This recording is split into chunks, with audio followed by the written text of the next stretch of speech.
What's up, dudes? Chooch bringing y'all a little fun video today, cruising around on my Begode EX.N, and also we're gonna look at some footage of the old M Super X as well in here, kind of comparing the two. But just really just riding because these are two of my favorite wheels of all time right here.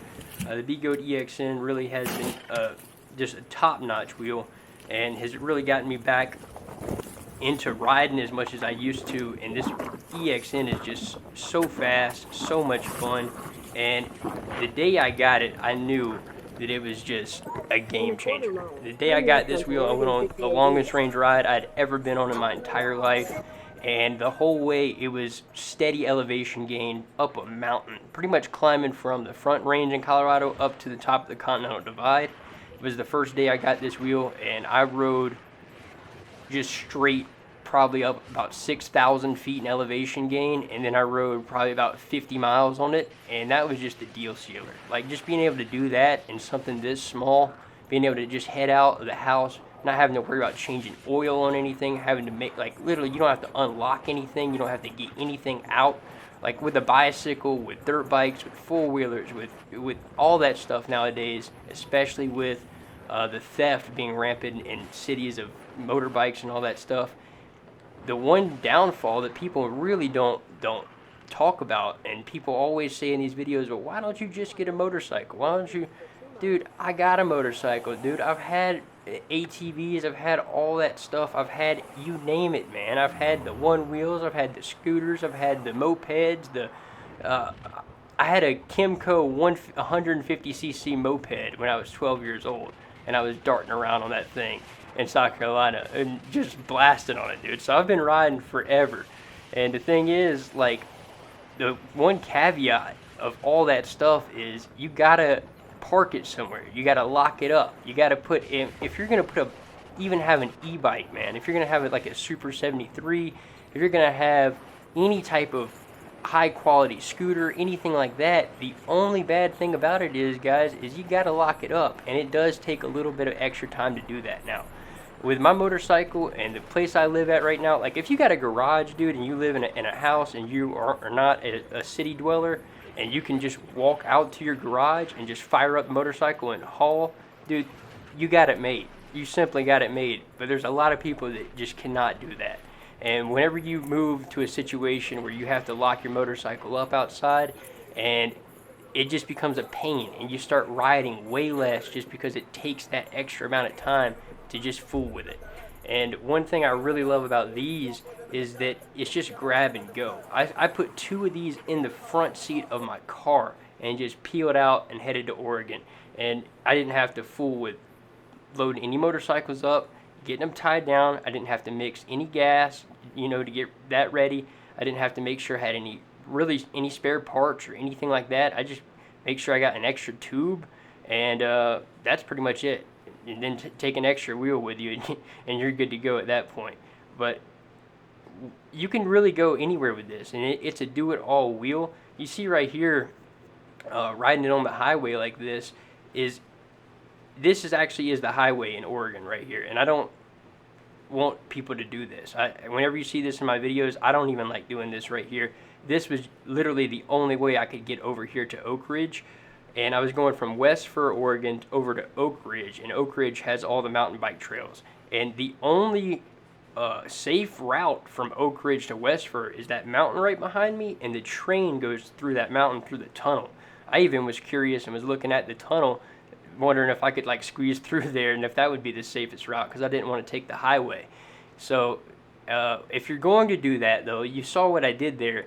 If you got to get on a fast-paced road, guys, on these unicycles, don't even chance it. What you need to do is make sure you have a gap.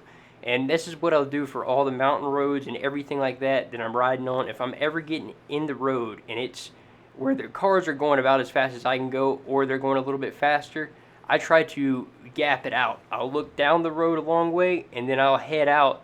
And as soon as cars catch up behind me, I'll keep looking over my shoulder. And as soon as they're getting near, I'll go ahead and just pull over and let them go on by, and then I'll wait on a new fresh gap to get in. And that's not all the time, and it's very rare that I have to do this, but if you are in this situation where you're going to be in a really busy high-speed road where you got semi trucks, all that stuff. Like, again, I don't advise doing it, but if you have to, do it safely. Make sure that you are the only one that's out there. So if you do go down, if you do have a bob and a weave and you have to go, sliding across the ground, you don't want to have a car behind you. And I've seen that in Russia. There was a guy, I think one of the first fatalities on an electric unicycle, and it was caught on CCTV footage. And it was just terrible, man. It literally was just absolutely terrible because the poor guy, he literally just had a simple bob where it was like one foot had too much pressure on it. I've done this so many times.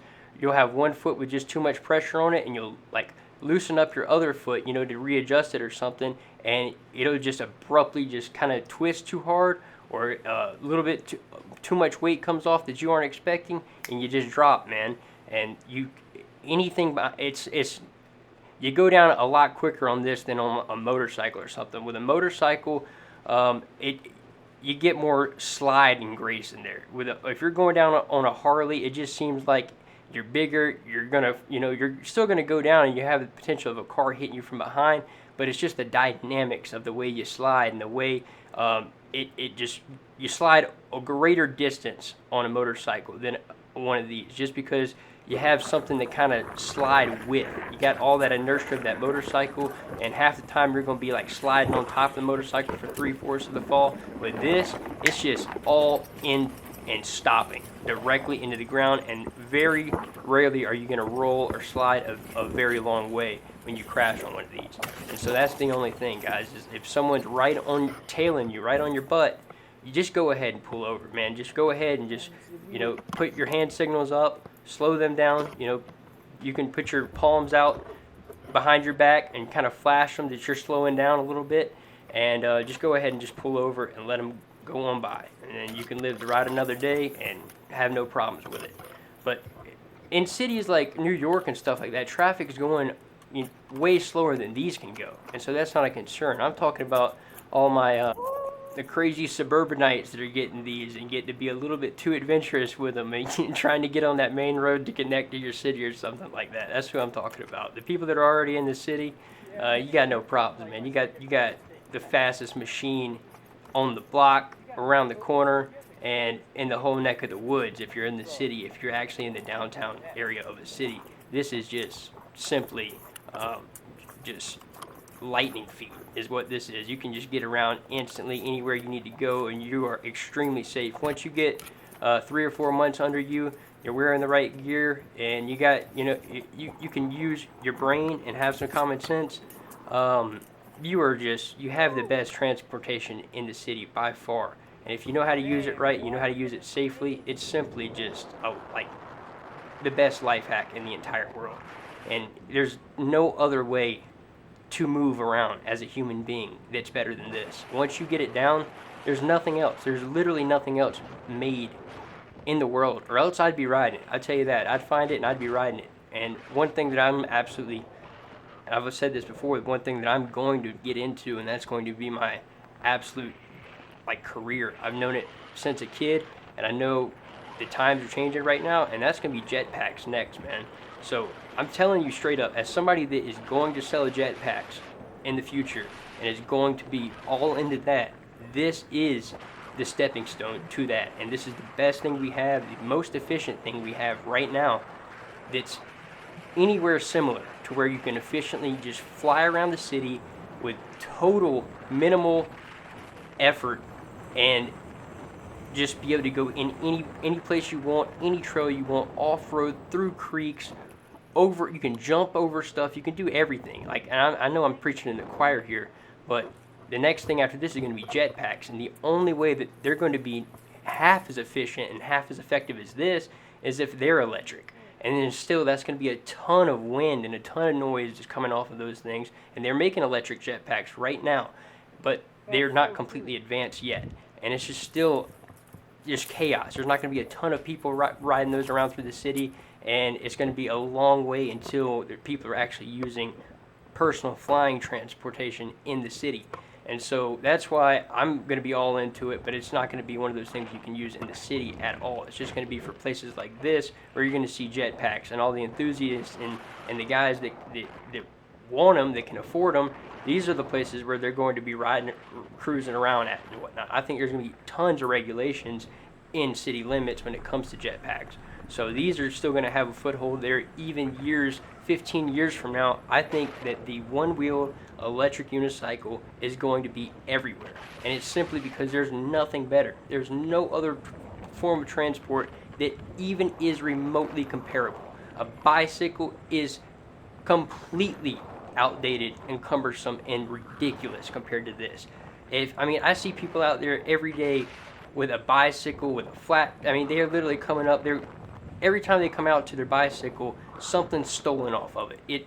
Somebody kicked it over, the brakes are stolen off of it, the wheel's stolen off of it. You're leaving your nice bike outside. You're leaving your transportation outside while you're in your office or whatever space you're in for the public to just do whatever they want to it. They could tamper with your brakes, they could take it, whatever it may be. With this, you keep it under your desk. You keep it right next to your door. There's never been a single scenario where I've gone into a business, anything like that. Seriously, guys, since I've gotten one of these, it's been like, hey, you can't bring that in here. I've even taken this thing right here in the courthouse. I've taken it in places you would never expect. And you literally tell them straight up, this is my vehicle. This is my vehicle. I don't have a car. And then take that in there. Even if you got one, that's your transportation. That's the way you get around, and people got to be serious about this stuff. And the thing is, you're going to look like an idiot. A lot of times you do look like a total idiot on this. And it takes just that little bit of understanding how convenient this thing is and how nice it is to where you don't care. You really don't care how you look. It is such a fun life hack and a way to get around, and the best form of transportation there is and is going to be for the next 15 years outside of a jetpack. And that is that simple. And it is amazing. And I would not still be riding it 7 years from whenever I started it. Because, guys, I'm one of those people that gets into something and then I'm out of it. I get into something and then I'm out of it. Into something, I'm out of it. For all my life until I found these electric unicycles. And anybody that knows me can vouch for you. And it's amazing that I've stayed with something this long. And there's nothing else in the world I could even think of that would hold my attention for this long and be this enthusiastic about it for this long. It shows, and it simply is. If you don't have one of these things and you've been on the fence about getting one, I highly suggest you do it, because this is coming from a moto head, somebody that loves thrill, an adrenaline junkie, and this has just been life-changing. I ride it every single day and I thoroughly enjoy it. And there's simply nothing else that I can see that will replace this until we get efficient jetpacks. Like, literally every breath of air is like eating a Cool Ranch Dorito, dude. It's like a treat. I don't know what's going on, dude. That's a weird way to explain it, but it's wild, dude. After living at altitude and then coming to sea level and being able to breathe this good is crazy.